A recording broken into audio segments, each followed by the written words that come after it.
Kidnapper-who-decided-to-hmu-again. I've held off from telling this story besides close friends as it wasn't big in the news, but it was fucked, and reading other stories has given me the oomph to share. When I was 14, I'm 23 now, I was naive and dumb, and my need for attention all converged.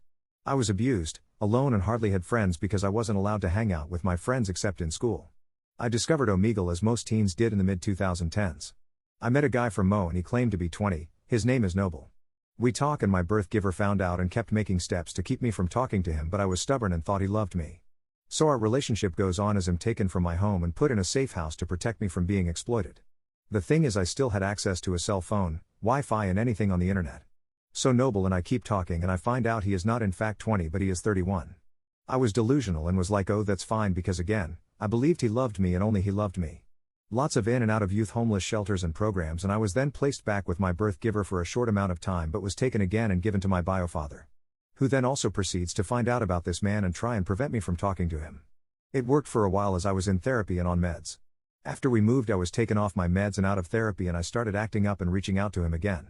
Well, I was removed from my biofather's home due to his and my behaviors, and I was placed in a group home. I'm now 15, my third week there. I ran away and told Noble to come pick me up. He drove 16 hours as I stayed hidden in some random lady's house I met at a gas station. He arrives and we start heading back to Mo. While we are in PA, driving from Southern Tier NY, I'm playing on his phone and I see he got repeated messages from a few girls' accounts on Snapchat. I ask about it and he comes clean that he had been doing the same thing with other girls that he does with me, nudes, calls, etc. I start crying and telling him to either bring me back or drop me off on the side of the road and I'll find my way back. He tells me no and proceeds to pull over and choke me until I'm unconscious. I'm 5'6" plus 111 pounds and anorexic at the time, and has 200-something pounds and 5'10-ish. I'd how long I was out, but it was long enough for him to find a hotel, check us in and get me in the room without someone noticing. I woke up to him on top of me raping me. The rest of the trip was kind of a blur, but we end up finally reaching his apartment and I asked to see his phone so I could play a game. His dumbass gave me the phone and I texted my grandma and my birth giver on Messenger saying I love them and if they didn't hear from me I was in Mo. After multiple times of being raped, forced to take pictures for other disgusting individuals and forced to act like I was happy so I could live, like the meme minus the yelling FBI, the FBI and Mo State Police bust down the door and handcuff him, take me to a car and take him to another one.